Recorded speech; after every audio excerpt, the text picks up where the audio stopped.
Okay, today is part 3 of Arthur and the Recess Rookie. We are on chapter 5. The next day at lunch, Arthur, Buster, and the Brain were sitting at their favorite table. Arthur and the Brain were busy eating, but Buster was closely investigating his food. "Look at this pasta," he said. "It's fat." "Spaghetti is a form of pasta," said the Brain. "It comes in many thicknesses. There's linguine, fettuccine, angel hair, and..." "So," Buster said, "this spaghetti still looks fat to me. It needs to go on a diet. It really doesn't look like spaghetti at all. It looks more like worms, fat worms." "That's not actually fair to the worms," said the Brain. "After all, they're just the size they're supposed to be. I don't think they eat junk food or anything." "Who knows what worms do in secret," said Buster. "We can't see them under the ground. Maybe they have little junk food stores. Maybe they stuff their faces with snacks when nobody's looking." The Brain sighed. "That would be a problem too, because worms don't have faces." Buster paused to consider this, and noticed Francine coming in their direction. "Well, if they did, they might look like that." He pointed towards Francine, who had been standing behind George in the lunch line. Her expression was far from pleasant. "What's the matter?" asked Arthur, when she came up to join them. "He turned me down." "Who?" "George." "Oh," said Arthur, "you mean about helping him with kickball?" She nodded. "Can you believe that? I mean, it wasn't like I was going to charge him or anything. And besides, you couldn't put a price on what I would have taught him." "Well, not everybody loves sports the way you do," said Arthur. "I know that, but doesn't everybody want to get better? I mean, if you're not going to get better, what do you have left?" "Having fun," said Arthur. "That's the part of getting better," Francine insisted. "Well, what if George didn't feel comfortable with you?" Francine frowned. "Why would he feel like that?" "Because you always pick him last." Francine rolled her eyes. "I can't help that. He's the worst player." "Couldn't you pick him a little sooner once in a while?" Francine laughed. "That wouldn't exactly help my team's chances of winning." "Well, winning's not everything." Francine laughed again.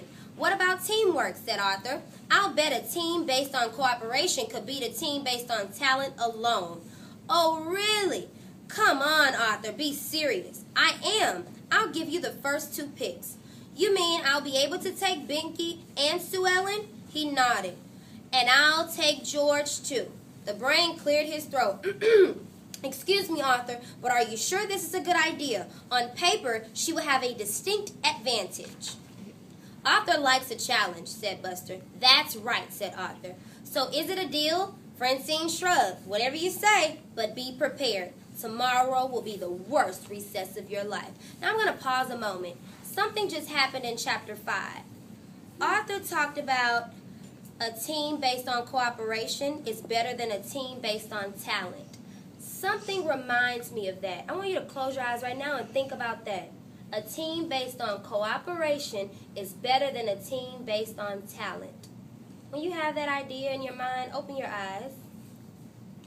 A team based on cooperation could beat a team based on talent alone. Okay, what does cooperation mean? Talk to me. Working together. Now, that reminds me of a class in this building. There's a GT class, supposed to be really, really, really smart, but there's another class that's not GT, but they always win. Who's that class? Who? Us. Are we considered the GT class? No. There's another teacher that has the GT class, but who wins all the time? Us. Why do we win? Arthur just helped us out. Why do we win?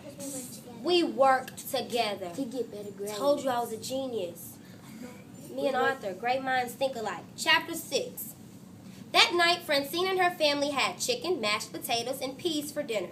Francine had eaten a little, but mostly she had pushed the chicken and mashed potatoes to one side. That gave her the room to arrange some of the peas in patterns on her plate. "Someone threw out an antique bird cage today," said Miss Frinsky. "Who collected trash for the town?"